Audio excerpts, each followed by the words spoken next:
발표 시작하겠습니다. 제가 오늘 발표할 논문은 In-Network Leaderless Replication for Distributed Data Stores라고 하는 이제 작년에 VLDB라고 하는 탑 컨퍼런스에서 발표된 논문이고요. 키워드는 네트워크 컴퓨팅, 하드웨어, 그리고 리플리케이션, 디스트리뷰티드 데이터베이스가 되겠습니다. 오늘 발표는 백그라운드 이제부터 시작해서 논문에 이제 제안한 아키텍처의 디자인 등등으로 구성되겠습니다. 우선 백그라운드에 대해 먼저 설명드리겠습니다. 리더리스 리플리케이션이라고 했는데 일단 리플리케이션이 왜 필요한지부터 설명을 드리도록 하겠습니다. 일반적으로 데이터베이스에서는 데이터베이스의 트랜잭션은 4가지가 보장이 돼야 되죠. 아토미시티, 컨시스턴시, 아이솔레이션, 듀러빌리티. 그 중에서 이제 리플리케이션이라고 하는 거는 듀러빌리티와 좀 관련이 있습니다. 트랜잭션이 아니라 이 데이터가 보존되는 데 필요한 듀러빌리티를 말하는데요. 여러 개의 디스트리뷰티드, 그러니까 분산된 데이터베이스에서 하나의 데이터베이스가 죽어도 이제 전체적으로 데이터가 보존되도록 하는 그런 역할을 하는 게 이 리플리케이션의 역할이라고 보시면 되겠습니다. 리플리케이션은 크게 2가지 형태가 있습니다. 마스터 슬레이브로 구성된 리더가 명확하게 존재하는 구조가 있고요. 리더리스, 그러니까 리더가 없이 그냥 서로 모든 레플리카들이 서로 통신을 하는 리더리스 방식이었습니다. 우선 마스터 슬레이브 구조 같은 경우에는 마스터가 모든 데이터들을 받아서 이제 슬레이브들에게 어싱크로너스하게 리플리케이션을 하거나 아니면 싱크로너스하게 리플리케이션을 전달하는 그런 식이고요. 일반적으로 레플리카들이 백업의 역할을 좀 수행을 한다라고 생각을 하시면 될 것 같습니다. 리더리스 레플리케이션 같은 경우에는 이제 클라이언트가 어떤 데이터에 대해서 라이트 요청을 했을 때 하나의 리플리카가 그거를 수신을 하고 그 리플리카가 다른 레플리카들에게 전달하는 프로파게이션을 하고 이제 밸리데이션을 수행한 다음에 이제 클라이언트에게 라이트 커밋을 하는, 그러니까 전체적으로 스루풋은 늘어날 수 있지만 레이턴시는 조금 길어질 수 있는 그런 방식이라고 생각하시면 될 것 같습니다. 일단 이렇게 인터레플리카하게 통신을 하는 것 자체가 네트워크 커뮤니케이션이 굉장히 많이 발생하게 됩니다. X도 날리고 밸리데이션도 날리고 하기 때문에 이제 네트워크 커뮤니케이션에 대한 오버헤드가 발생되게 되고요. 그리고 이 레플리카들이 리드 오퍼레이션들을 수행을 하게 되는데 업데이트가 진행 중일 때 레플리카 2번에서 업데이트가 진행 중인데 3번 레플리카에서 리드 요청이 들어오게 되면은 컨시스턴트하지 못한, 그러니까 다른 데이터를 읽어오게 되는 그런 컨시스턴시 문제가 있습니다. 또한 마찬가지로 라이트 오퍼레이션에 대한 전체적으로 긴 레이턴시가 이 오버헤드가 될 수 있겠습니다. 그래서 이런 레플리케이션의 문제들을 해결하기 위해서 다양한 방법들이 제안되고 있는데요. 오늘 이 논문에서는 리더리스한 방식을 이제 어떻게 해결할 것이냐가 조금 주된 초점입니다. 그 레플리카가 어떻게 이루어지는지 좀 예시를 하나를 갖고 와봤습니다. 저희가 이제 세미나에서 자주 등장하는 카프카를 좀 예시로 들 건데요. 카프카는 다들 아시다시피 이제 토픽을 단위로 하는 펍섭 인터페이스를 가지고 있는 그 메시지 브로커입니다. 일반적으로 카프카 같은 경우에는 클러스터를 이뤄서 여러 개의 브로커로 이제 이루어져서 활용을 하게 되는데요. 여러 개의 브로커에서 이제 토픽들을 관리를 하게 되는데 이 토픽은 파티션이라고 하는 단위로 쪼개져서 관리가 됩니다. 전체적으로 이제 스루풋 처리량을 늘리기 위해서 이 파티셔닝을 수행을 하는데요. 이 파티션들은 또 그 서로 브로커마다 레플리케이션을 가지고 있습니다. 그래서 저희가 일반적으로 레플리케이션 팩터를 파티션의 숫자와, 그러니까 토픽을 생성할 때 파티션의 숫자와 레플리케이션 팩터를 지정을 하게 되는데요. 이 레플리케이션의 숫자는 저희가 일반적으로 프로듀서 데이터를 카프카에다가 보낼 때 주는 옵션인 X와 관련이 있습니다. 이 X를 0으로 설정하면 데이터를 보내기만 하고 카프카에 데이터가 잘 도착했는지 안 했는지 상관없이 이제 그 세션을 클로즈하게 되고요. 1이라고 하면은 이제 리더 파티션에만, 여기 보면은 각 파티션들은 레플리카에 따라서 리더와 팔로워가 있습니다. 이 리더 팔로워에서만 이제 리더 팔로워에 이제 액놀러지먼트를 받으면은 세션을 종료하고 이제 그다음부터는 알아서 레플리케이션을 이제 카프카가 안에 수행하게 되고요. all로 지정을 하게 되면은 리더와 팔로워 모두가 레플리케이션이 진행이 되었을 때 이제 세션이 종료가 되게 됩니다. 그래서 이 모든 레플리카들이 모두 다 이제 즉시 레플리케이션이 이루어지면 좋겠지만, 그렇게 되면 이제 실시간으로 처리하게 되는데 레이턴시가 좀 많이 발생하게 되죠. 그래서 레플리케이션 팩터와 별도로 인싱크 레플리카라고 하는 옵션을 둡니다. 이 인싱크 레플리카에 모두 레플리케이션이 전달이 되면은 이제 이 올로 설정했을 때 이 인싱크 레플리카가 바로 레플리케이션이 진행돼야 되는, 싱크로너스하게 레플리케이션이 진행돼야 되는 그 숫자인데요. 이거를 통해서 이제 특정 리더 파티션이 있는 브로커가 죽더라도 이제 팔로워 파티션이 리더 파티션으로 변하면서 그 데이터들을 듀러빌리티를 이제 보존할 수 있게 되는 그런 방식입니다. 하지만 이게 보틀렉으로 작용하게 됩니다. 앞서 말씀드렸던 이 문제들 때문에 보틀렉으로 작용하게 되는데요. 그래서 여기에서는 인네트워크 컴퓨팅을 통해서 그 문제를 해결하고자 합니다. 인네트워크 컴퓨팅은 뭐냐면은 이제 저희가 일반적으로 서버나 PC에서 수행하는 그런 컴퓨팅과 다르게 이제 엣지 컴퓨팅과 같이 컴퓨팅 리소스가 굉장히 컴퓨팅 파워가 약한 그런 이제 환경에서 간단한 해싱이라든가 필터링 혹은 이제 간단한 오퍼레이션들을 이제 네트워크 스위치 혹은 네트워크 브릿지와 같은 그런 네트워크 하드웨어에서 프로그래머블한 그런 칩들을 활용을 해서 좀 간단한 연산들을 이제 네트워크 스위치와 같은 이런 하드웨어에서 처리를 한 후에 엣지 컴퓨팅에다가 각각의 태스크를 분담해주는 그런 컴퓨팅 방식을 인네트워크 컴퓨팅이라고 하는데요. 이제 이런 인네트워크 컴퓨팅을 활용을 하여서 이제 하이 퍼포먼스, 폴트 톨러런트, 리니얼라이저블 한 리더리스 레플리케이션을 이제 제안을 하고자 한다고 합니다. 여기서 말하는 이 네트워크 스위치는 이제 네트워크를 이렇게 각각의 이제 하드웨어에다가 이제 쪼개두는 그런 중간적인 네트워크 어그리게이터 역할을 한다고 생각하면 되실 것 같습니다. 그래서 이제 이 논문에서 제안하고자 하는 이 구조의 디자인은 어떻게 되냐, 이 네트워크 리더리스 레플리케이션에 넷LR이라고 붙였는데요. 이 스위치 안에 컨트롤 플레인과 데이터 플레인 두 가지의 플레인을 두게 됩니다. 이 컨트롤 플레인 같은 경우에는 여기 연결되어 있는 이 스토리지 서버가 죽었는지 안 죽었는지, 그러니까 레플리카 리스트들을 관리를 하게 되고요. 만약에 이 특정 서버가 죽게 된다면은 이 서버를 즉시 이 리스트에서 삭제를 하게 되는 그런 액티브 폴트 어댑션이라고 하는 과정을 수행을 하게 됩니다. 스위치 데이터 플레인 같은 경우에는 이 레플리카들이 컨시스턴트한 레플리카들에게만 이제 리드 리퀘스트를 라우팅하는 그런 스케줄링을 수행을 하게 되고요. 라이트 오퍼레이션이 들어왔을 때 이제 라이트 오퍼레이션들을 이제 복사를 해서 각각의 이제 스토리지 서버들에다가 프로파게이트하고 이제 완벽하게 라이트가 끝나지 않은 그런 노드들의 이제 리스트들을 관리해서 전체적으로 이제 싱크가 맞도록 하는 그런 역할을 이 데이터 플레인에서 수행을 하게 됩니다. 그래서 이제 기존에 사용되고 있는 이 네트워크 레플리케이션 솔루션들과 좀 비교를 했는데요.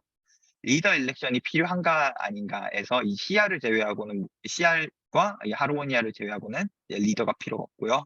뭐 리드 스케일러빌리티 등등의 이제 다양한 것들이 있는데, 이제 이 합스 포 라이트라고 하면은 이제 네트워크 통신의 숫자입니다. 그래서 CR 같은 경우에는 n 플러스 1번, 그리고 이 n이라고 하는 건 노드의 숫자입니다.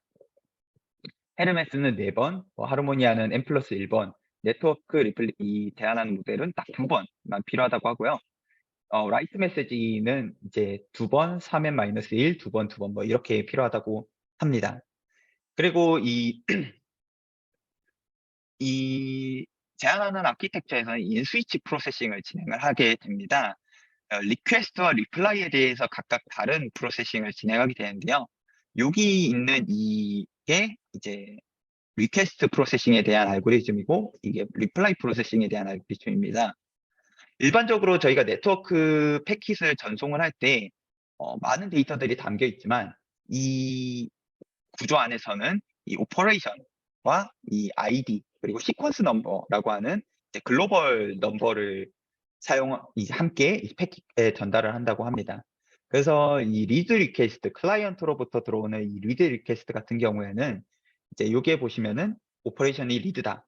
그리고 이 패킷 아이디가 오브젝트에 속해 있다. 그러니까 말하자면은 이 오브젝트 아이디가 오브젝트가 이제 인컨시스턴트한 오브젝트를 말하는데요. 만약에 이제 리드 리퀘스트가 왔을 때 이제 인컨시스턴트한 곳에 들어왔다. 그러면 이제 그거를 이제 레이티스트 노운 컨시스턴트 레플리카, 그러니까 라이트가 완료된 그런 레플리카에게 이제 레플리카로 변경해서 보내게 되고 이제 아닌 경우에는 그냥 바로 보내주는 식으로 처리가 되고요. 라이트 오퍼레이션 같은 경우에는 이제 시퀀스 넘버를 이제 인크리즈 시켜주고 이제 뭐 인서트를 해주고 에다가 프로파게이트를 시켜주고 이제 그 해당 오브젝트를 리스트로 만들어서 이 리스트를 관리하게 되는 식으로 이제 리퀘스트를 처리하게 됩니다. 리플라이 같은 경우에는 리드에 대해서는 딱히 그렇게 크게 이제 리드 같은 경우에는 굉장히 간단하게 이루어지기 때문에 여기에서는 생략이 됐고요. 이 시퀀스 넘버와 이제 컨시스턴트 레플리카를 이제 여기에서 생성된 이 리스트들과 비교를 하면서 이제 라이트 오퍼레이션들이 모든 레플리카들에게 전달이 되었다. 그러면 이제 그 스위치 안에 있는 데이터 플레인에서 그 해당 오브젝트를 이제 쫓아내는 식으로 이제 진행이 된다고 합니다. 그래서 여기 오퍼레이션에 대한 예시가 하나 있습니다. 오브젝트 ID B라고 하는 거에 대한 이 오브젝트의 리드 오퍼레이션이 들어왔을 때 여기에 이제 테이블 안에 이제 오브젝트 ID B가 없죠. B가 없다는 뜻은 모든 레플리카에게 B가 잘 전달되었다는 뜻입니다. 그래서 이 레플리카들 중에서 가장 가까운 레플리카에게 그냥 리드 리퀘스트를 보내고 데이터를 받아서 보내게 됩니다. 인컨시스턴트, 그러니까 여기에 C에 대한 이제 리드 오퍼레이션이 들어왔는데요. 리드 오퍼레이션이 들어왔을 때 여기에 테이블에 C가 있죠. 그래서 이제 컨시스턴트한 레플리케이션들에게 이제 3번 레플리카에게 전달을 해서 3번 레플리카로부터 받아서 데이터를 보내게 됩니다. 라이트 오퍼레이션이 들어오게 되면은 이게 새로운 라이트 오퍼레이션을 라이트 오브젝트를 생성하고 시퀀스 넘버를 인크리멘트 시킨 다음에 이제 각각의 프로파게이션을 시키고 이제 각각의 레플리카에서 이제 답이 오면은 이제 여기에다가 이 컨시스턴트한 레플리케이션들의 숫자를 1씩 증가시키면서 라스트 레플리케이션들을 딱 기록을 하게 됩니다. 그래서 이제 오브젝트 G에 대한 이 라이트가 끝나게 되면은 이 해당 테이블에서 이제 지우게 되는 방식으로 전체적인 오퍼레이션이 수행된다고 합니다. 그래서 이 테이블을 유지하기 위해서는 이 데이터 플레인, 그러니까 스위치에 있는 그 칩에서 해시 테이블을 운영을 한다고 합니다. 이 해시 테이블에는 총 4개의 데이터들이 4개의 칼럼이 들어가게 되는데요. 아까 보셨던 대로 오브젝트 아이디와 라스트 시퀀스 넘버, 그리고 가장 최근에 이제 최근에 라이트 리플라이를 준 이 레플리카에 대한 아이디를 갖고 있게 됩니다. 이거는 이제 라이트 리플라이가 중복되게 들어오는 경우를 좀 방지하기 위함이라고 합니다. 그리고 이제 이 전체적인 컨시스턴트한 레플리카의 수를 갖게 되고요. 만약에 이게 전체 노드의 수와 같아진다. 그러면 얘를 이제 이빅전하는 식으로 진행된다고 합니다. 그리고 이 해시 테이블을 운영을 하기 때문에 어쨌든 간에 해시 컬리전이 발생하게 되는데요. 해시 컬리전이 발생하게 되면은 새로 들어오는 데이터를 그냥 드랍해 버린다고 합니다. 리젝트를 시켜버리게 되는데요. 이 데이터 안에서 그 해당 오브젝트가 유지되고, 그러니까 오브젝트가 이 테이블 안에서, 해시 테이블 안에 머물러 있는 시간이 굉장히 짧기 때문에 뭐 드랍을 하더라도 뭐 클라이언트의 어플리케이션 레벨에서 뭐 리트라이를 한다든가 드랍을 하는 식으로 이제 클라이언트 어플리케이션에서 알아서 핸들 해가지고 여기에서 다시 뭐 요청을 하든지 할 것 때문에 이제 여기에서는 해시 컬리전에 대해서 따로 다루지 않고 그냥 드랍을 시켰다라고만 언급을 하고 있습니다. 그리고 또한 이 일반적으로 클라이언트의 이 리더리스 레플리케이션에서 한 구조에서 이제 클라이언트가 데이터를 라이트 오퍼레이션을 보내게 될 때 다른 레플리카에 대한 정보까지 함께 전송을 해야 되는 경우가 종종 있습니다. 하지만 이 구조 같은 경우에는 이 데이터 플레인 안에 모든 노드들의 IP 어드레스와 뭐 포트 등등이 모두 저장이 되어 있기 때문에 하나만 알더라도 보내면은 알아서 스위치해서 프로파게이션을 시켜주기 때문에 그룹 멤버십 스테이트까지 다 저장을 하고 있다라고 이제 디자인 이제 그렇게 된다라고 하고요. 그다음에 이제 페일리어 핸들링입니다. 이제 폴트 톨러런트라는 말을 썼기 때문에 페일리어 핸들링에 대해서도 좀 다루고 있는데요. 메시지가 드롭되는 경우가 있습니다. 그러니까 여기에서 드롭되는 경우를 말하는 거죠. 여기에서 메시지가 드롭되는 경우에는 레플리카에서 라이트 리플라이가 절대 돌아오지 않기 때문에 이 테이블 안에 계속 이런 식으로 남아있게 됩니다. 그러면은 어쨌든 간에 전체적으로 성능은 좀 떨어지게 되더라도 컨시스턴트한 그 레플리카에다가 계속 그 리퀘스트들을 라우팅 해주기 때문에 컨시스턴시에는 문제가 없다. 하지만 이 퍼포먼스 디그레이션이 발생하기 때문에 이 테이블 안에 이 라이트 오퍼레이션에 대한 타임아웃을 지정을 해서 일정 시간이 지나면은 이제 뭐 다시 한번 전송을 한다든가 드랍한다든가 하는 식으로 이제 개선을 할 수 있다고 하고요. 이 서버가 죽었을 때입니다. 이 레플리카가 있는 이 서버가 죽었을 때는 여기에서 말씀드렸던 여기 페일리어 노드를 바로 이 액티브 폴트 어댑션이라고 하는 이 방식을 통해서 바로 서버를 지워버리기 때문에 전체적으로 컨시스턴시에는 문제가 없다. 그리고 만약에 얘가 다시 복구가 되면은 이제 가장 업투데이트 레플리카, 여기에 있는 이 업투데이트 레플리카들이 있죠. 그 레플리카들에게서 데이터들을 받아서 리커버리를 진행을 하고요. 모든 리커버리가 끝나게 되면은 이제 다시 이 시스템에 연결이 돼서 멤버십을 업데이트하는 식으로 진행된다고 합니다. 그리고 스위치가 죽게 되는 건데요. 여기에서 말씀드렸던 대로 이 스위치 같은 경우에는 전체적인 네트워크들을 관리하는 중간 관리 역할을 하게 됩니다. 그렇기 때문에 모든 디스트리뷰티드 시스템에서 이 스위치가 죽으면은 다운이 되기 때문에 뭐 자세하게 다루지는 않지만 이 스위치라고 하는 이 하드웨어 자체가 전체적인 데이터 센터에서 가장 적은 페일리어 레이트가 발생한다고 합니다. 뭐 1년에 한 번 발생할까 말까 한다고 하는데요. 뭐 리부팅을 하든가 아니면 백업 스위치를 두는 식으로 해서 이 스위치 페일리어에 대응할 수 있다고 합니다. 컨시스턴시에 대한 문제가 생길 수 있기는 한데요. 왜냐하면 이 정보들이 다 날아가기 때문에 그런 경우를 대비해서 뭐 스위치 IP들을 따로 이 패킷에다가 전달할 수도 있고 스냅샷을 통해서 이 정보들을 저장할 수 있다고 또 합니다. 근데 여기에서는 다루지 않고 있고요. 또한 그 다음에 이제 이 구조 자체에 대한 디스커션, 한계점에 대해서 좀 얘기를 하고 있습니다. 말씀드렸다시피 이 스위치는 이 PC들을 네트워크를 연결해주는 역할을 합니다. 그렇기 때문에 이 서버에는 렉이라는 단위로 서버들을 관리하게 되는데요. 데이터 센터에는 서버들을 렉이라는 단위로 관리하게 되는데, 여러 개의 렉의 서버들을 나눠서 관리할 경우에는 이제 중간에 이 어그리게이션 스위치들을 따로 두어서 여기에서 이거를 이 네트 LR이라고 하는 이 구조를 적용시키면 된다고는 하는데 이렇게 되는 경우에는 전체적인 레이턴시가 증가하게 되고 퍼포먼스 디그레이션이 많이 발생할 수 있다고 합니다. 이것이 이제 이 구조의 전체적인 최고의 최대 한계점이라고 하고요. 그 다음에 이제 데이터가 굉장히 큰 라지 오브젝트 데이터가 들어오는 경우에는 이제 헤더를 또 변경해서 이거를 또 다르게 핸들링을 해야 되는데 그것도 여기에서는 한계점 개선 사항이라고 말하고 있습니다. 그리고 이 레플리케이션이 발생할 때 이 전체 레플리카에 대해서 레플리케이션을 진행한 게 아니라 일부 레플리카에 대해서만 이제 레플리케이션을 진행하고 싶은 경우가 있다고 합니다. 그런 경우에는 이제 레플리카 그룹 아이디라는 거를 또 관리를 해야 되는데 그것 또한 이제 나중에 개선을 할 퓨처웍스라고 이제 이 디스커션에서 설명을 하고 있습니다. 그래서 이제 이 구조에 대한 이밸류에이션을 수행을 합니다. 일단 전체적인 셋업은 하나의 클라이언트와 6개의 레플리케이션 서버로 구성이 되어 있고요.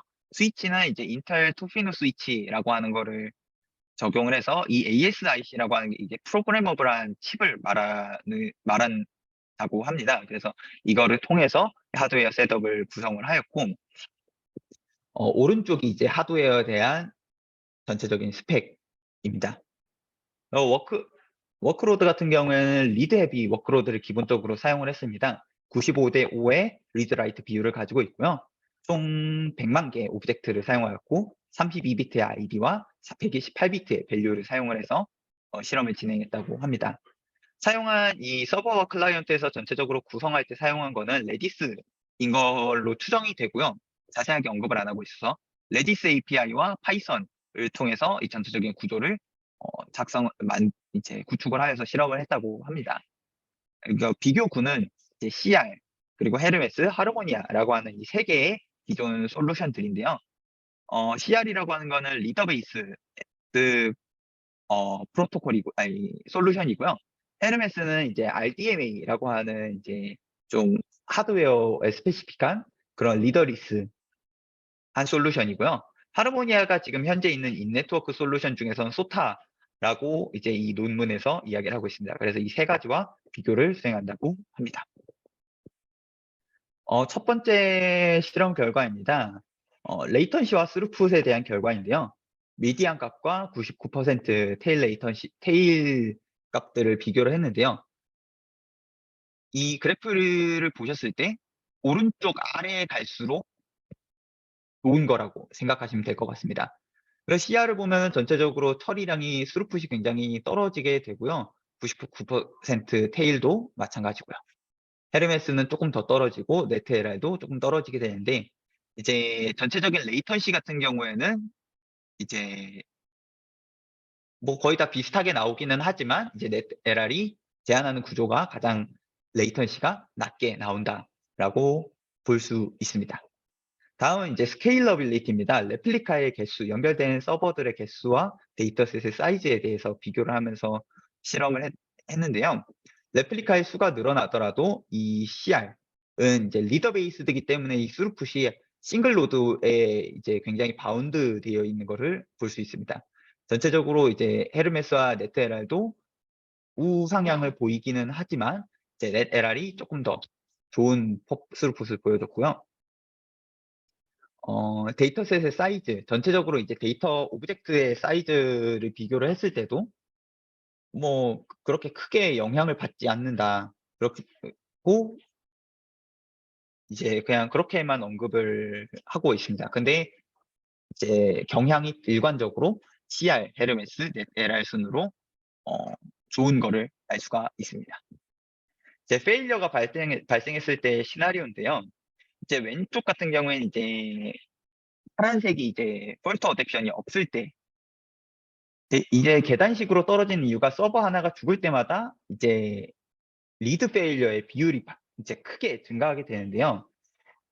그 이유는 이제 레플리카가 죽어 있으면은 얘에다가 라우팅을 하면 안 되는데 얘가 죽어 있다라고 하는 거를 이제 업데이트를 해주지 않기 때문에 계속 여기에다가 요청을 보내게 되고 그렇기 때문에 리드 페일러가 계속해서 발생되기 때문에 전체적인 스루풋이 이제 하나를 끌 때마다 계단식으로 이렇게 떨어지는 걸 볼 수가 있습니다. 하지만 이제 폴트 어댑션을 적용한 경우에는 이제 해당 페일러 노드들을 즉시 제거를 하기 때문에 전체적으로 스루풋이 안정적으로 유지가 된다라고 합니다. 그리고 여기 이제 스위치가 이제 죽었을 때인데요. 스위치가 죽고 나서 약 13초 후에 전체적인 시스템들이 다시 재가동 된다라고만 여기에서는 언급을 하고 있습니다. 다음은 이제 워크로드에 대한 라이트 레이시오를 올렸을 텐데요. 라이트 오퍼레이션에 대한 비율을 높이더라도 이 CR 같은 경우에는 이제 하나의 파티션에 있을 때 그 처리량과 그냥 쭉 컨시스턴트하게 가는데 전체적으로 헤르메스와 네달은 전체적으로 우하향을 보이게 됩니다.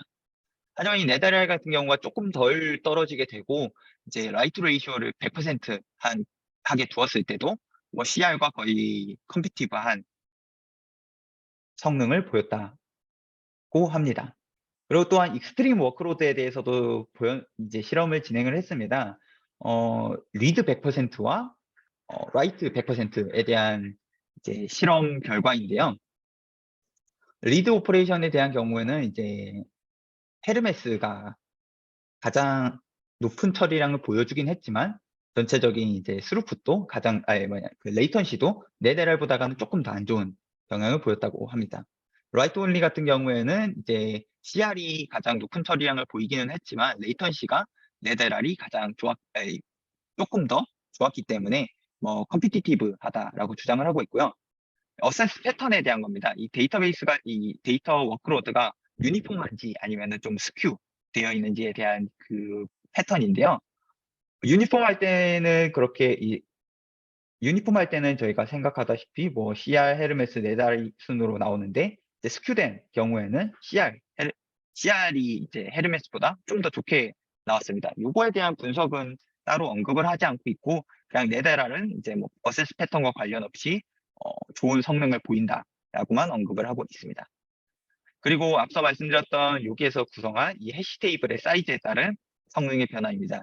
여기에서는 라이트 온리 워크로드를 사용을 하는데요. 클라이언트가 1개일 때와 2개일 때 마찬가지로 그냥 우상향을 쭉 보이면서 해시 테이블 사이즈가 커지면 커질수록 스루풋이 높아지는 것을 보이고 있습니다. 이거는 이제 여기에서 관리하는 라이트 오브젝트들이 관리하고 있는 그 오브젝트들이 많아지면 많아질수록 전체적인 처리량이 동시에 여러 개의 라이트 오퍼레이션들을 처리할 수 있기 때문에 스루풋이 늘어나는 걸로 추정이 됩니다. 그리고 이제 마지막으로 이제 하르모니아라고 하는 기존에 있는 소타 솔루션과 비교한 내용인데요. 메디안과 99%를 봤을 때 이제 전체적으로 네데랄이 하르모니아보다가 조금 더 좋은 레이턴시를 보이고 있습니다. 그리고 라이트 레이쇼 같은 경우에는 레이턴시가 전체적으로 네데랄이 좀 더 좋게 나오고 이제 99% 같은 경우에는 네데랄이 압도적으로 좀 좋은 성능을 보였다라고 주장을 하고 있습니다. 이 이유는 이제 하르모니아 같은 경우에는 레플리케이션 프로토콜에 의존을 하고 이제 그 레플리카들 간의 그런 체이닝을 통해서 서로 이제 레플리케이션을 진행을 하는데 네데랄 같은 경우에는 중간에서 스위치에서 모든 내용들을 쿨디네이트를 하기 때문에 전체적으로 레이턴시와 성능이 좋게 나온 것으로 추정하고 있다고 이제 필자들은 주장을 하고 있습니다. 예, 여기까지가 이 논문에 대한 내용이고요. 이제 컨클루전입니다. 이제 제한된 인네트워크 리더리스 레플리케이션 방식이 굉장히 기존의 소타 방식보다 좀 더 좋은 성능을 보였고요.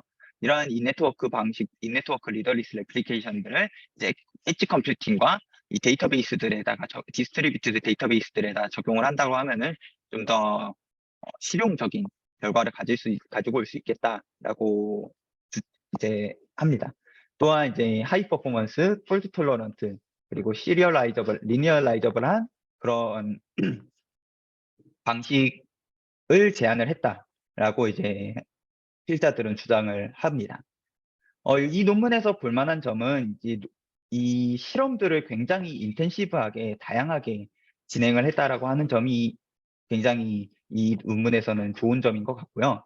하지만 이제 실제로 디스트리뷰티드 데이터베이스에다가 적용을 하게 되면은 요거와는 조금 다른 결과가 나올 것 같다라고 저는 생각이 듭니다. 그래서 요 부분을 한번 나중에 보인다고 하면은 좀 더 좋은 논문이 되지 않을까라고 저는 생각을 합니다. 저가 오늘 준비한 세미나는 여기까지입니다. 질문 있으실까요?